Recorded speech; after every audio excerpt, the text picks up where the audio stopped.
Dans cette vidéo, je vais vous apprendre comment faire du trading spot, c'est-à-dire faire un achat et une vente d'une crypto-monnaie sur un échangeur centralisé, vu que c'est une question qui revient beaucoup. Souvent, quand on parle de certains projets et quand les gens découvrent ce projet-là, ils viennent nous poser la question de savoir comment acheter ce projet-là sur tel échangeur. Et vu que les échangeurs centralisés restent souvent le plus facile pour surtout les nouveaux à utiliser, donc je vais utiliser un échangeur centralisé avec un tuto un peu plus facile pour vous.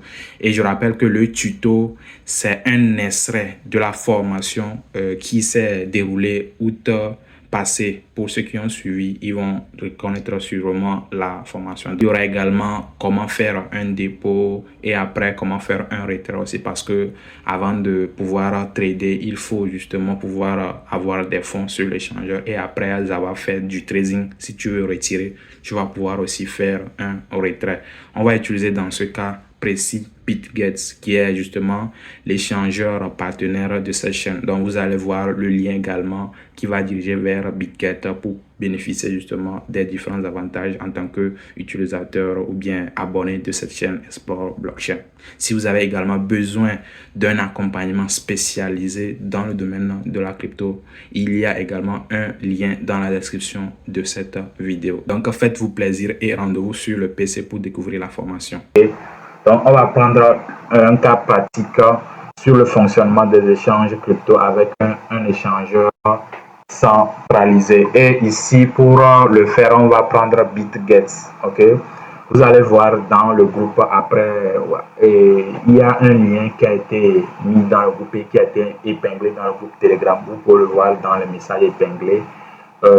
Si vous n'avez pas de compte BitGet, justement, c'est BitGet qui sera utilisé justement pour cette vidéo. L'avantage en prenant ce lien, déjà c'est un lien de Explore, il va vous donner 10% de frais de réduction à vie sur tous vos trades en achat comme en vente. Donc, si vous avez déjà le lien, c'est comme ça que ça va se présenter. Vous allez créer votre compte, vous allez mettre votre mail, votre password, votre mot de passe. Et voilà, vous allez accepter les conditions, ok. Vous pouvez aussi faire ça par mobile, ça dépend de votre option de préférence. Je rappelle qu'il faut faire une vérification d'identité, c'est très important. Donc on suppose que vous avez déjà fait tout cela, vous avez créé votre compte, vous avez fait la vérification. Maintenant on vient sur l'interface de BitGet.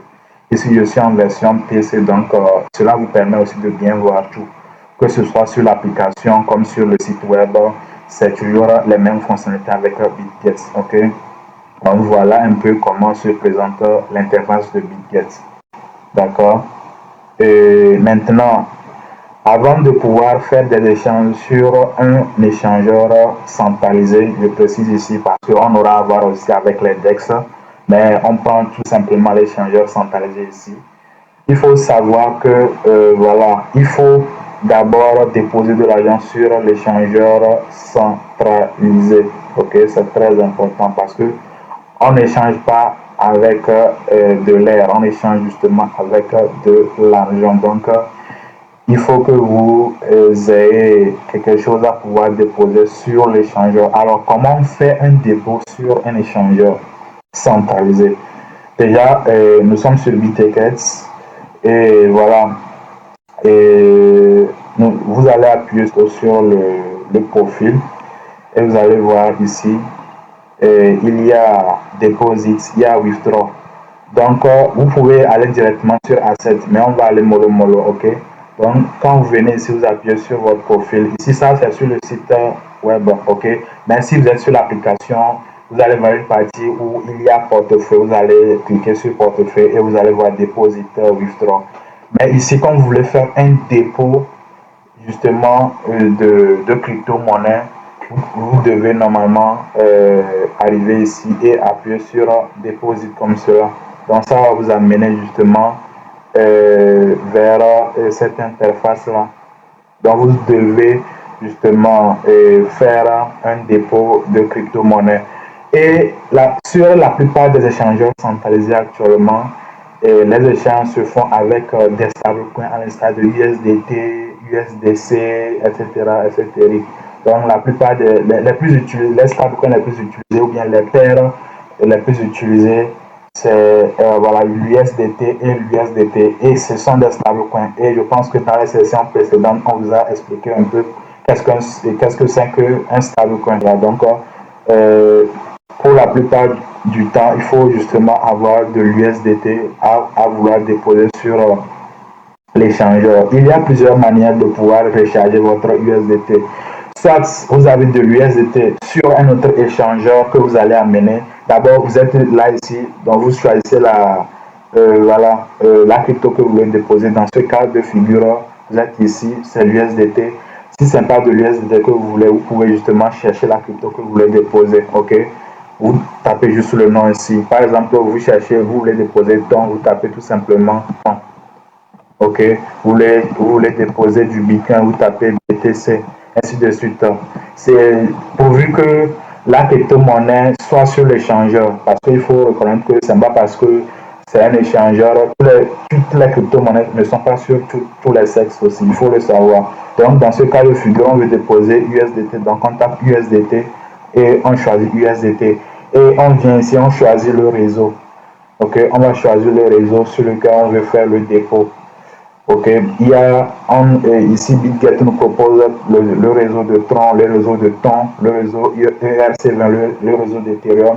On a la BSC, on a la chaîne de Yobi. Bon, elle est suspendue. Quand vous voyez suspendue, là, vous ne l'utilisez pas parce que peut-être la chaîne a des problèmes. On a Arbitrum, on a Solana, on a Optimism, on a Matic, on a Avax, on a Kava. Ok, donc vous allez choisir la blockchain. Par exemple, si vous avez des crypto-monnaies ou bien de l'USDT sur un autre échangeur, bon, là-bas, il n'y a pas de souci. Vous allez juste choisir la chaîne et vous allez également choisir la même chaîne ici. On suppose que vous voulez choisir, par exemple, la BSC. Donc, vous choisissez la BSC ici et vous irez là-bas. Là où vous avez vos crypto-monnaies, vous devez être sûr que si c'est sur un échangeur centralisé aussi que vous voulez transférer pour amener ici, là-bas, vous allez choisir également la BSC. Là-bas, ça serait un retrait que vous allez faire et vous allez choisir la BSC, vous allez copier cette adresse-là. Si c'est sur un portefeuille décentralisé, là-bas, il faut vous assurer que justement vous avez vos USDT sur la BSC directement. Et vous devez venir voir l'adresse ici. Comme vous pouvez le voir, ici c'est l'adresse que vous allez copier. Ok, donc comme vous pouvez le voir, c'est l'adresse que vous allez copier, ou bien vous pouvez même scanner l'adresse ici, et ou bien la copier ici et aller la coller là-bas. Et il faut vous assurer qu'à chaque dépôt, il faut lire tout ce qui a été écrit. Est-ce que le dépôt exige un mémo ou non? Ok, c'est très important. Parce que si ça exige un mémo et le mémo a été mis là-bas et puis vous ne mettez pas le mémo, vous risquez de perdre à jamais vos crypto-monnaies. Si certains échangeurs centralisés sont indulgents, ils peuvent vous voir sa main. Dans la plupart du temps, c'est un peu difficile. Ok, donc assurez-vous qu'il n'y a pas un mémo que les échangeurs exigent avant de faire le dépôt. Je prends tout mon temps pour vous expliquer parce que ces étapes-là sont très cruciales et nous sommes dans la pratique et il ne faut pas du tout faire des erreurs de dépôt. C'est très important. Ok, donc vous allez copier, vous avez choisi la blockchain sur laquelle vous voulez déposer vos USDT, vous la choisissez pour copier l'adresse correspondante. Donc, vous allez voir que ce n'est pas du tout compliqué. Ok. Et souvent, quand vous avez des difficultés également, vous pouvez demander dans les groupes. Il n'y a pas de honte à demander. Bon, j'ai choisi telle chaîne. Est-ce que c'est la bonne chaîne? Tout ça, vous pouvez demander. Ok. Si ce n'est pas dans le groupe de la formation, vous pouvez demander dans le groupe général également. On est là pour vous aider. C'est très important de demander. Ok. Donc, les options par lesquelles vous pouvez déposer vos USDT, soit vous avez des USDT sur un autre échangeur centralisé que vous allez copier cette adresse, aller coller là-bas et retirer là-bas pour envoyer vers cette adresse-là. Soit vous avez vos USDT sur un portefeuille décentralisé comme Trust Wallet, Metamask, Rabi et j'en passe. Ou soit vous n'avez pas encore d'USDT nulle part. On suppose que vous venez d'arriver et c'est BitGet que vous avez connu. Comment vous faites maintenant pour vous approvisionner? Soit vous allez acheter en P2P et je rappelle que Nous vendons également des USDT. Ok, donc si vous voulez des USDT, vous pouvez également nous contacter et nous allons vous les trouver aussi. Ça c'est parce que nous avons développé une certaine confiance vis-à-vis de la communauté. Parce que habituellement, ce n'est pas du tout évident que vous envoyez vos fonds à un inconnu comme quoi vous voulez faire du P2P, ok? Avant d'envoyer vos fonds à une personne, il faut vous assurer que cette personne est réputée et vous pouvez faire vos recherches en demandant aux admins, bien sûr, en nous demandant est-ce que justement voilà, ce chemin-là ou bien cette personne-là est digne de confiance ou non. Donc, si vous avez besoin d'aide, là, vous pouvez nous faire signe et on va justement vous servir, qu'importe la quantité, ok, pour pouvoir faire le dépôt. C'est une autre option, ça. Ou soit, si vous êtes un debout, c'est-à-dire vous voulez acheter directement avec une carte Visa, je pense que BitGet également a une partie où vous pouvez acheter directement avec vos cryptos avec la carte Visa. C'est-à-dire vous prenez vous avez de l'argent sur votre carte Visa et vous allez tout simplement, vous voyez ici, on dit credit or debit card. Ok, si vous allez là-bas maintenant, ça va vous donner maintenant directement. On va cliquer là-dessus, vous allez voir. Et ainsi, comme vous pouvez le voir, on a Visa Mastercard. Donc, vous allez mettre la quantité et ça va vous sortir l'équivalent. Vous allez acheter vos USDT et je pense que ça va directement vous créditer. Ok. Mais le problème avec les cartes Visa, c'est que ça va vous bouffer énormément de frais en fait. Donc, il faudrait faire extrêmement attention à ces détails-là pour ne pas vous faire, voilà, et piéger en fait. C'est très important. Ok.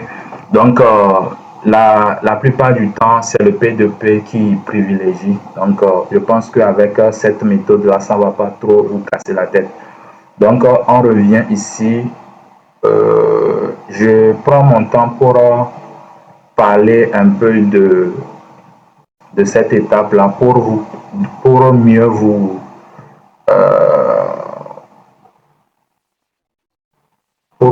faire découvrir les différentes étapes de dépôt. C'est très important, ok? Donc ici, quand vous avez choisi la blockchain que vous voulez, vous copiez l'adresse et vous allez coller. Si par exemple c'est dans une opération P2P, c'est la même chose que vous allez faire. Vous allez venir chercher l'adresse ici et vous allez coller. Et puis voilà, c'est bon, ok? Donc ça, c'est pour un dépôt.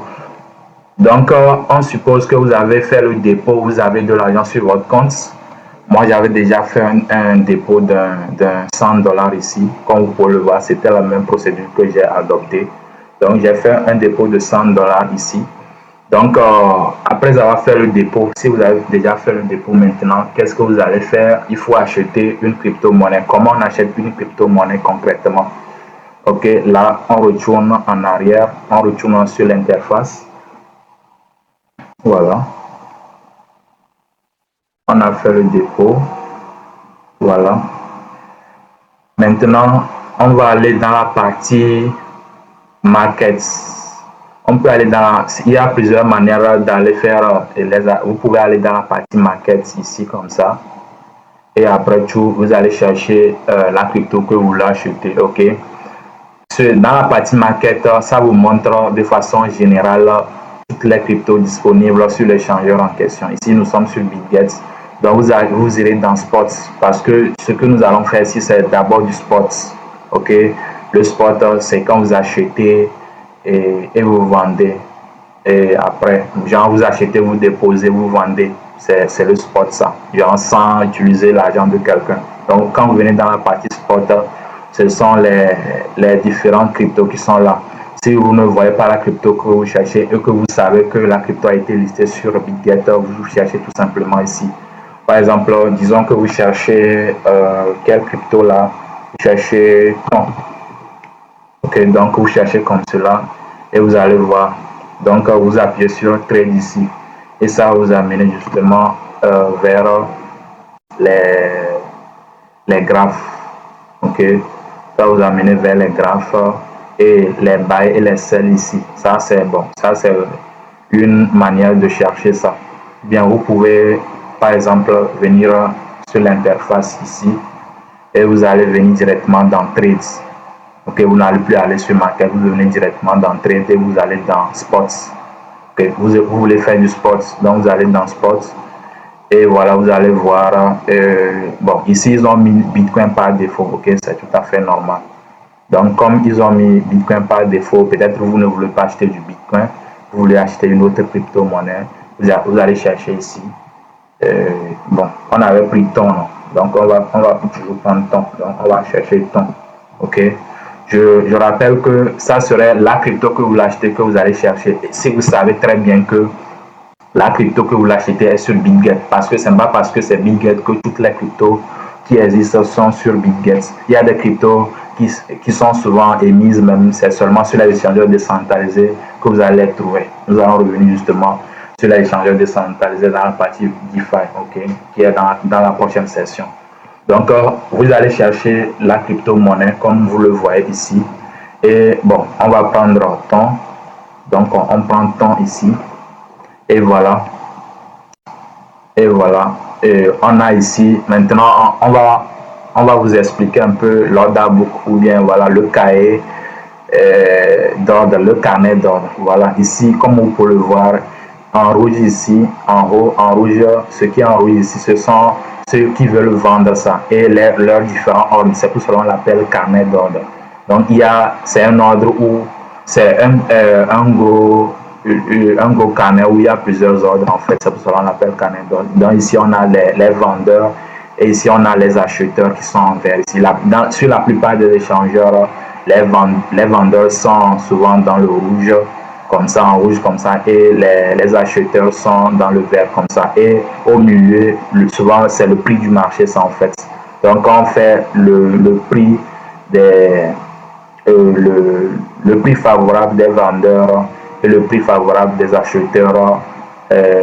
On divise par deux, c'est ce qu'on va retrouver ça. Et ça change régulièrement, comme vous pouvez le voir, ça change à une vitesse V, une grosse vitesse en fait. Donc, quand on vient ici, on a des vendeurs, ils ont passé leurs ordres et ils veulent vendre à différents prix. Ils ne sont pas voilà, au même prix ici, avec leurs différentes quantités. Ok? Et ici également, c'est ça. Donc, on veut acheter du temps. Il y a plusieurs ordres.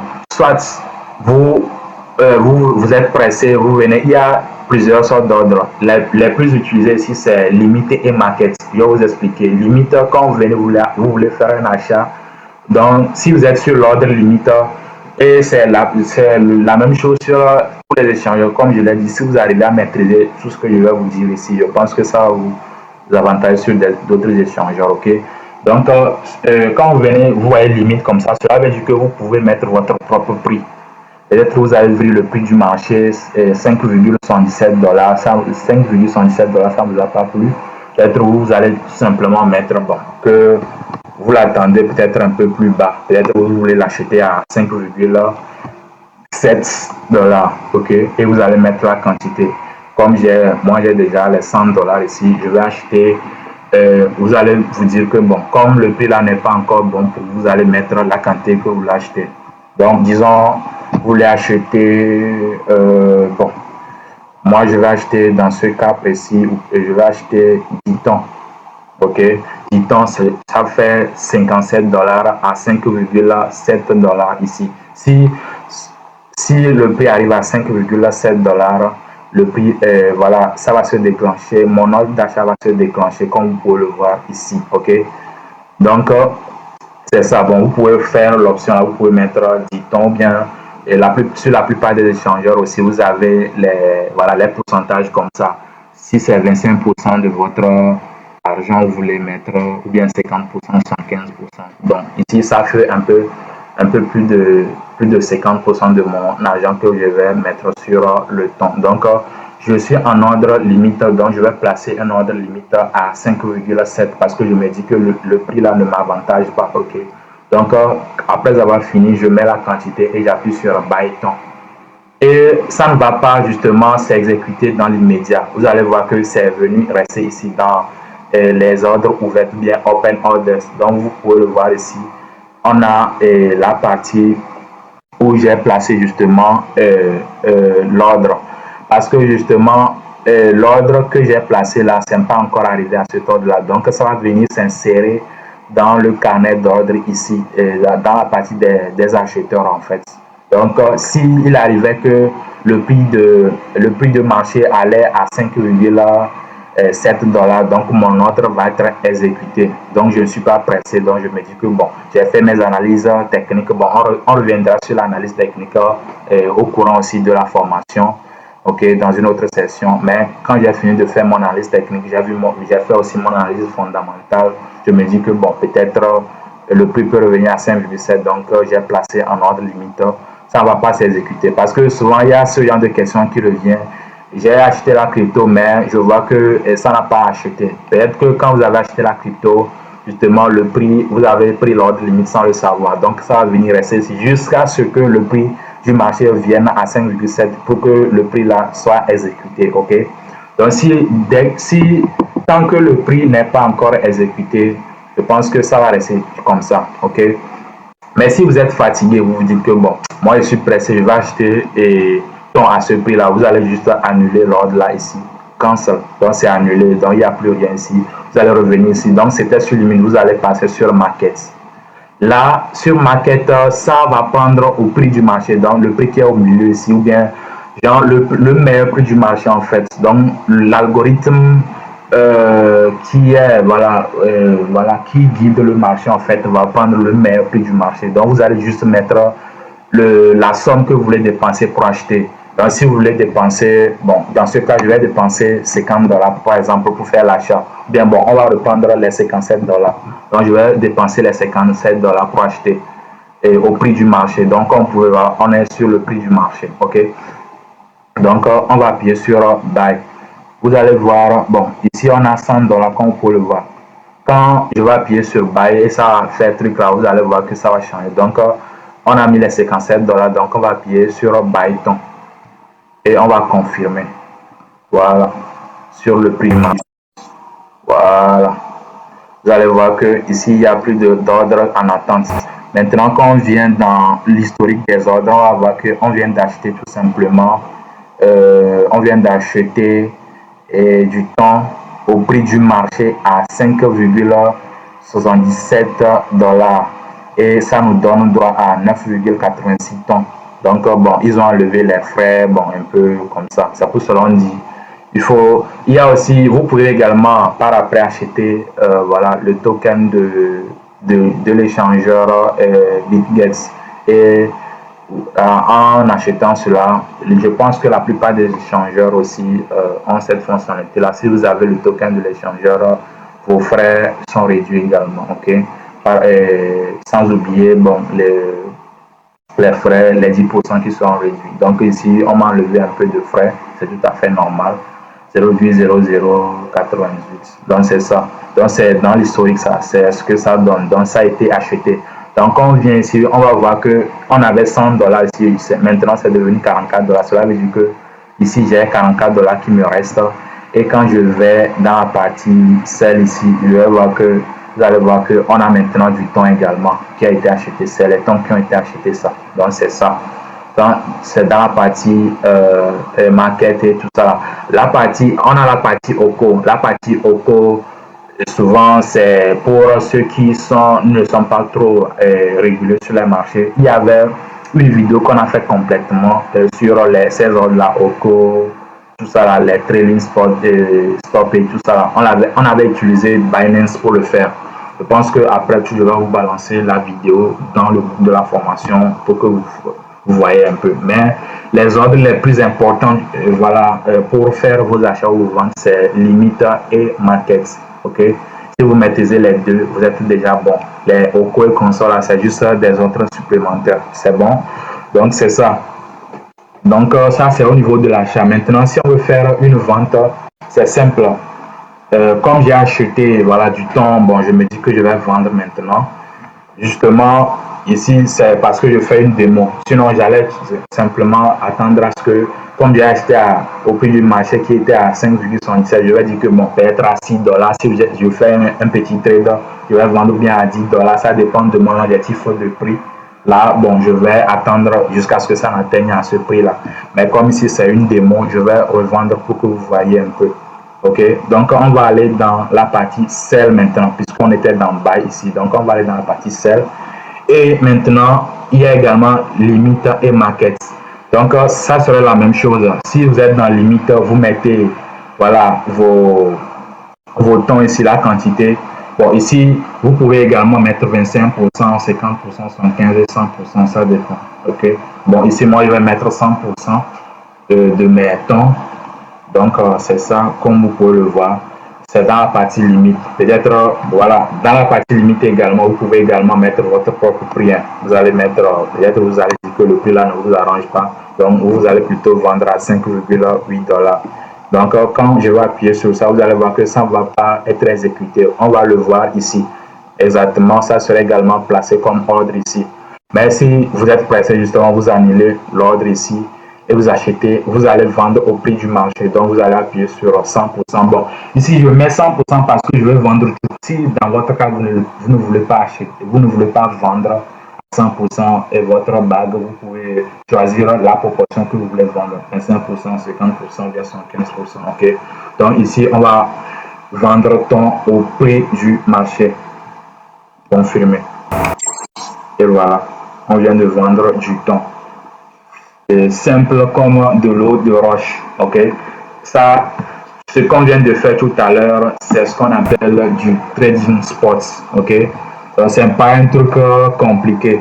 Quand on vient ici, on va voir que justement, on vient de vendre du thon. Ok, on vient de vendre du thon à 5,68. Ok, et voilà, on a obtenu ceci, 53, voilà, donc c'est ça et tout ce qu'il y a aussi. Ok, donc c'est un peu ça. Donc vous allez voir que bon, ici ça nous reste simplement quelques miettes. Quand on revient ici, on a justement les 97. Bon, souvent ça nous, comme j'ai vendu au prix du marché, bon, il y a eu une déviation de prix. C'est la volatilité aussi, c'est tout à fait normal. Donc c'est pour cela on est revenu à ce prix là, à cette quantité de dollars. Ok, donc je pense que vous avez vu un peu comment on achète et on vend. Ça s'applique sur toutes les paires de crypto. Ça fonctionne sur tous les échangeurs de la même façon, que ce soit par exemple avec de l'USDC, avec du Bitcoin, on parlait avec du Bitcoin, tout ça là. Si vous venez sur un échangeur et vous voyez qu'une crypto-monnaie est en parité avec de l'USDT et du Bitcoin, en tant que débutant, prenez simplement avec de l'USDT et vous êtes tranquille. À moins que ça soit en parité avec du Bitcoin et c'est la seule paire, or vous voulez vendre ou bien acheter, vous pouvez justement acheter ou bien vendre avec du Bitcoin. Mais s'il y a de l'USDT, de la crypto dans la même, par exemple la crypto a deux parités, le BTC et l'USDT, prenez toujours l'USDT. Mais si c'est seulement le BTC, là, vous n'avez pas de choix, vous êtes obligé de prendre avec la paire BTC, ok? Donc, c'est un peu ça sur les achats et les ventes en trading spots. Si vous faites un dépôt, vous devez également faire un retrait, n'est-ce pas? Donc, on va faire un retrait sur un échangeur, toujours avec BitGet. Parce que, bon, on suppose que les échangeurs centralisés, justement, à cause des problèmes inattendus ou bien des problèmes qui fâchent, vous voulez par exemple faire un retrait déposé sur un autre portefeuille un portefeuille décentralisé ou bien un autre échangeur, ou bien vous voulez justement, par exemple, retirer de l'argent sur BitGet et amener sur un autre échangeur décentralisé, ou bien carrément vous voulez retirer de l'argent ici pour vendre à quelqu'un, ou bien voilà, transférer à quelqu'un.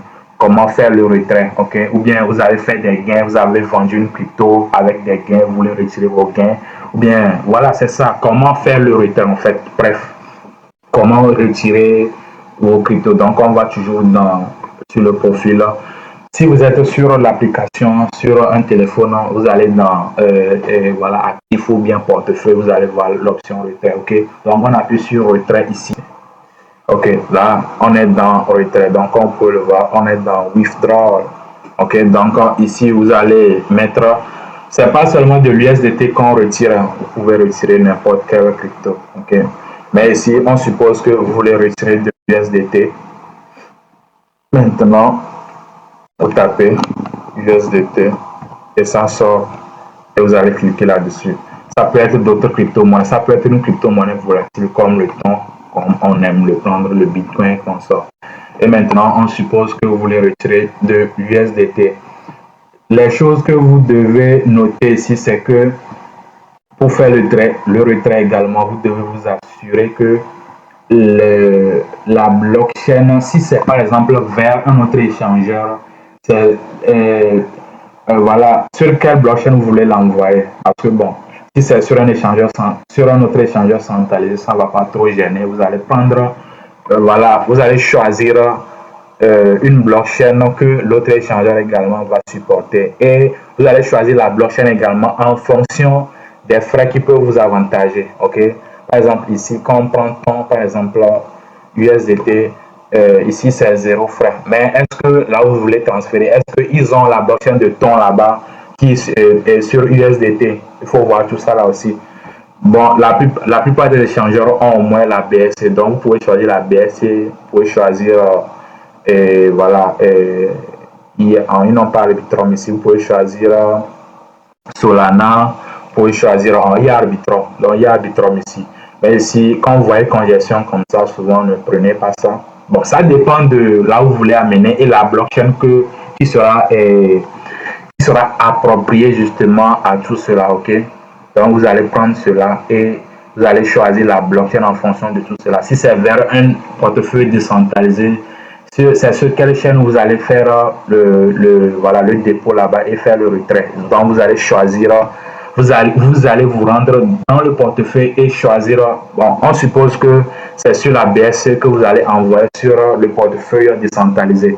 Donc quand vous allez vous rendre sur le portefeuille décentralisé, vous devez vous assurer que vous allez choisir non seulement l'USDT, et vous allez choisir la BSC et vous allez copier l'adresse pour venir voilà, coller ici. Ou bien si c'est à quelqu'un que vous voulez envoyer, vous allez lui demander son adresse USDT BEP20. C'est là que vous allez voir que des gens, quand vous voulez acheter de la crypto ou bien des dollars chez quelqu'un, vous demande envoie-moi ton adresse USDT URC20, BEP20, voilà, Arbitrum et consorts. Donc c'est en fonction de cela. Donc, on n'envoie pas pour envoyer, on ne fait pas un retrait pour faire un retrait. Donc, il faut vous assurer de tout cela. Donc, vous allez coller votre adresse ici et vous allez pouvoir envoyer justement la crypto-monnaie. Ok?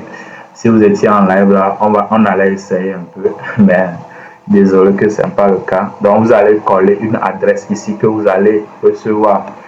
Bon, il y avait une adresse qu'on avait déjà fait truc là. Bon, ça c'est tout à fait normal.